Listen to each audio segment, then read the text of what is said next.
श्री स्वामी समर्थ. स्वामी कृपा ज्योतिष मध्ये मी भास्कराचार्य मंजुषा जोशी आपलं हार्दिक स्वागत करते. आज आपण समजून घेणार आहोत वृषभ राशीच्या जातकांना गुरु ग्रहाचं मार्गी अवस्थेतील गोचर कसं लाभदायक ठरू शकतं. कोणत्या गोष्टींमधला संघर्ष कमी करणार आहे, कोणत्या गोष्टींमध्ये थोडासा संघर्ष वाढवणार आहे, हीच माहिती समजून घेणार आहोत. संपूर्ण माहितीचा व्हिडिओ व्यवस्थित समजून घ्यायचा आहे. त्यात दिलेल्या उपासना नक्कीच करून पाहायच्या आहेत, जेणेकरून तुमच्या जीवनामध्ये उत्कर्ष, शांती, आरोग्य प्राप्ती या सगळ्या गोष्टी घडू शकतात.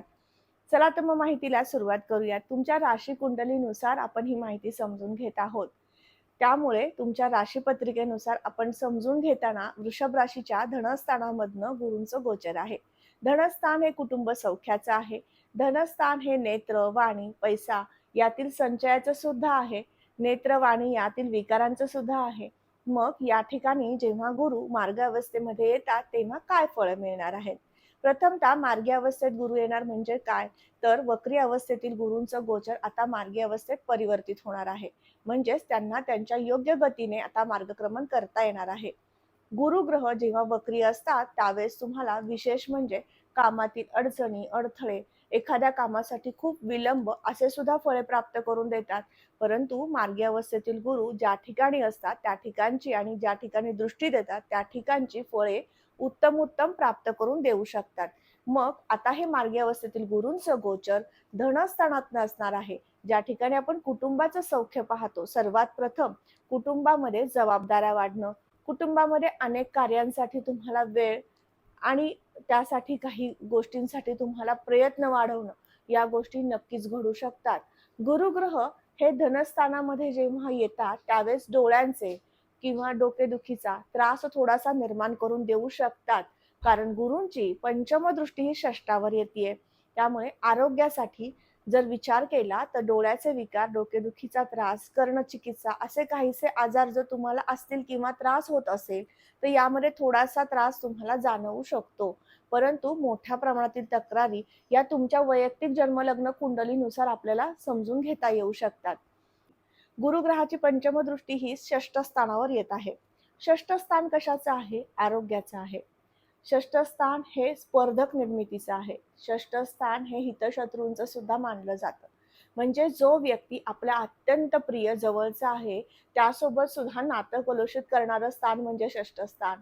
मग या स्थानावर जेव्हा गुरूंची दृष्टी येते तेव्हा तुम्हाला काय फायदा होईल? तर सगळ्यात महत्त्वाचं म्हणजे प्रत्येक व्यक्तीसोबतचं तुमचं नातं सुधारू लागेल.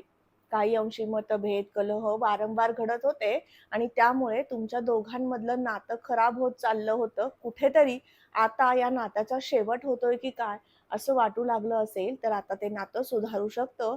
म्हणजेच गुरूंची ही कृपाच म्हणता येईल. आरोग्यासाठी सांगितल्याप्रमाणे डोळे, डोके, कर्ण या संदर्भातल्या चिकित्सा तुम्हाला मात्र कराव्या लागू शकतात.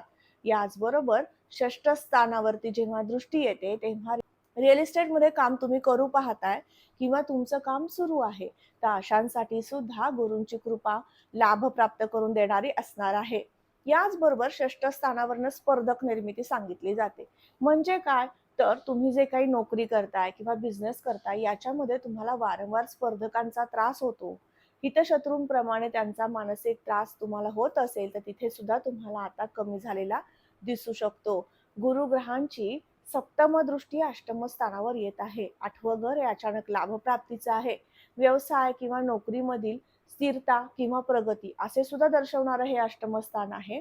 तर या ठिकाणी जेव्हा गुरुदृष्टी येईल त्यावेळेस तुम्हाला अचानक लाभप्राप्तीचे संकेत येतील. वडिलोपार्जित एखाद्या प्रॉपर्टी संदर्भातलं काम अडून राहिलं होतं, पूर्ण होत नव्हतं, त्यासाठी खूप प्रयत्न केलेत, परंतु ते काम मार्गी लागत नव्हतं. आता या महिन्यात ते कार्य मार्गी लागू शकतं. अशा पद्धतीने सुद्धा शुभ फळे तुम्हाला प्राप्त होऊ शकतात. हे झालं फळ अष्टमाचं. गुरुग्रहांची नवम दृष्टी ही दशमावर येते.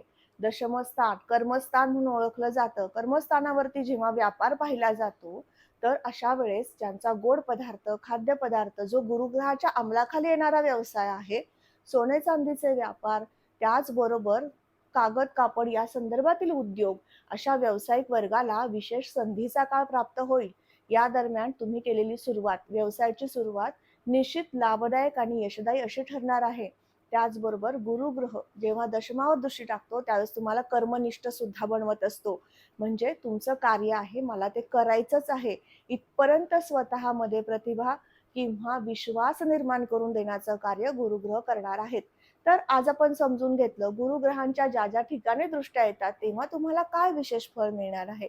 मग हे विशिष्ट फळ तुम्हाला हवं आहे, तुम्हाला ते प्राप्त व्हावं असं प्रकर्षाने वाटतंय. तुमच्या जन्मलग्न कुंडलीमध्ये गुरुग्रहांची स्थिती काहीशी अशुभ आहे. मग असे सगळे फळ तुम्हाला मिळत नाहीयेत. तर त्यासाठी आपण उपासना समजून घेऊयात. त्यासाठी उपाय सुचवत आहे. पिवळ्या रंगाचं फूल अर्पण करून तुम्ही दत्त महाराजांना जलाभिषेक करू शकता. म्हणजेच पाण्यामध्ये पिवळ्या रंगाचं फूल घालायचं आहे आणि ते पाणी दत्त महाराजांच्या मूर्तीवरती तुम्ही अभिषेक करू शकता, जेणेकरून तुमच्या जीवनातील उत्कर्ष प्रगती हे चांगल्या पद्धतीने घडू शकेल. दत्त महाराजांची अर्थात गुरुग्रहाची उपासना केल्यामुळे तुम्हाला वैयक्तिक उत्साह निर्मिती होईल, मनःशांती प्राप्त होईल आणि त्याचबरोबर कार्याची सुरुवात वेगाने होऊ शकेल. हे चांगलं आणि उत्कृष्ट असं फळ तुम्हाला निश्चित मिळू शकतं. मग जलाभिषेक करताना तुम्ही दत्तस्तुती म्हणू शकता किंवा दत्त बावन्नी म्हणू शकता किंवा दत्त महाराजांचा जप करू शकता. या पद्धतीने करून पहा, तुमच्या जीवनामध्ये उत्तम याचे फळ प्राप्त झालेले दिसून येईल. पुन्हा भेटणार आहे अशाच महत्त्वपूर्ण माहितीला घेऊन. तोपर्यंत आत्ता आपली रजा घेते. श्री स्वामी समर्थ. जय जय स्वामी समर्थ. रामकृष्ण हरी.